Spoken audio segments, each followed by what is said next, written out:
This research proposal presentation is on the West Virginia mine wars and the miners and their families. The working thesis for this proposal is that the mine wars of West Virginia helped to spark a labor movement across the country, but they were also used to spread political narratives. The voices of the miners were not heard often over the shouting and arguing of the coal owners and operators, the labor unions, and the politicians. The miners' voices are still alive in the oral histories that were collected as part of heritage tradition and the music that was collected as part of the Library of Congress Folk Art Initiative. The West Virginia Coal Mine Wars began as a series of strikes in Paint and Cabin Creeks in 1912 and 1913. The miners and the coal owners and operators clashed over working conditions and pay.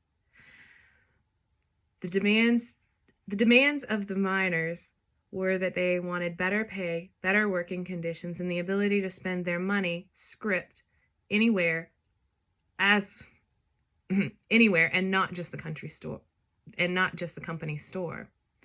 The response of the owners and operators were to hire Baldwin Felts agents to break the strike.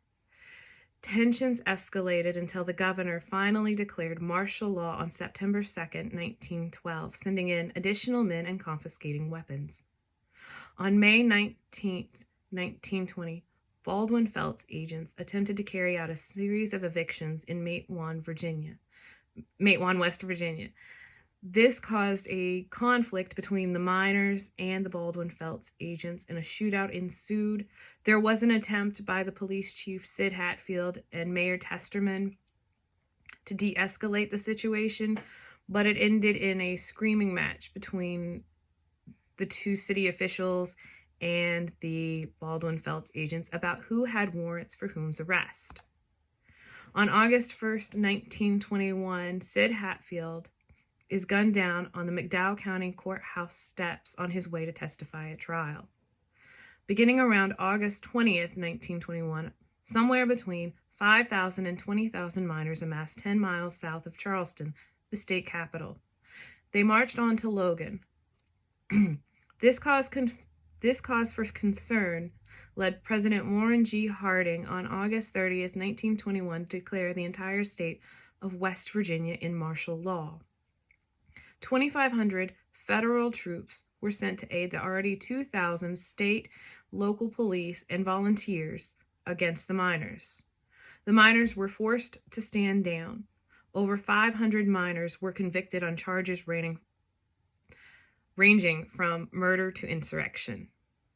The methodology that I will be using is one of oral history to locate and test the reliability and consistency of the testimony presented within the oral histories, to use historical sources and documents to verify the validity of these testimonies, and to study the ways that these people remember their experience, while exploring the factors that would have shaped the memory of their subjects, whether it be public history or their own individual memories.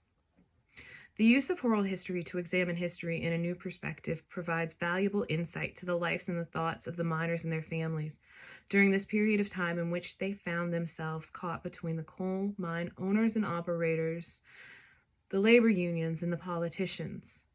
The voices of the miners give color to the arguments that were being had across the country regarding the labor movement and working conditions. The objective is to explore the oral histories and music that has been collected to illuminate the struggle of the miners and what they thought was important enough to arm themselves.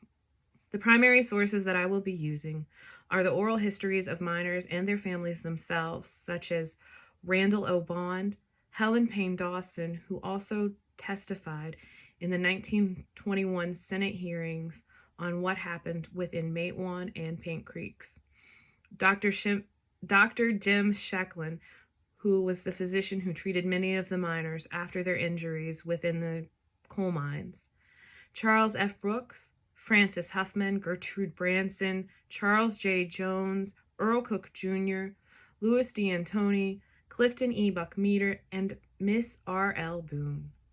I will also be drawing from Senate hearing documents from the Senate Committee on Education and Labor, directing the Committee of Education and Labor to investigate the recent acts of violence in the coal fields of West Virginia and adjacent territories and the causes which led to the conditions which now exist in these territories.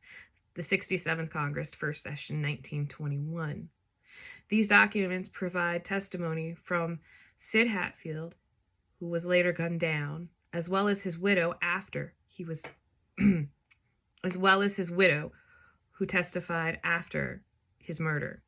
I will also be looking at the music of the time, songs such as Blue Monday, Sprinkle Coal Dust on My Grave, and Coal Machine, which were being sung in the coal mines and around the towns at this time period. These songs would not be recorded until 1940 and 1965, when a music historian and the Library of Congress created an initiative for folk art preservation. There are a few problems that I have encountered with this. One is the lack of personal documentation for some of the miners and their family. That's due to high rates of illiteracy, bad record keeping, and lack of access to basic education in some places. The interview style of some of these interviewers is pretty different, and there's often very little direction or guidance. It's just the person talking about specific things that happened, even farming or raising hogs. I am afraid that I will have a bias of where I want this to go. I know what I would love to hear and I would love to find in the research, but I'm just hoping I can kind of pull myself back and not allow that to interfere with my research or my conclusions. And that concludes my research proposal presentation.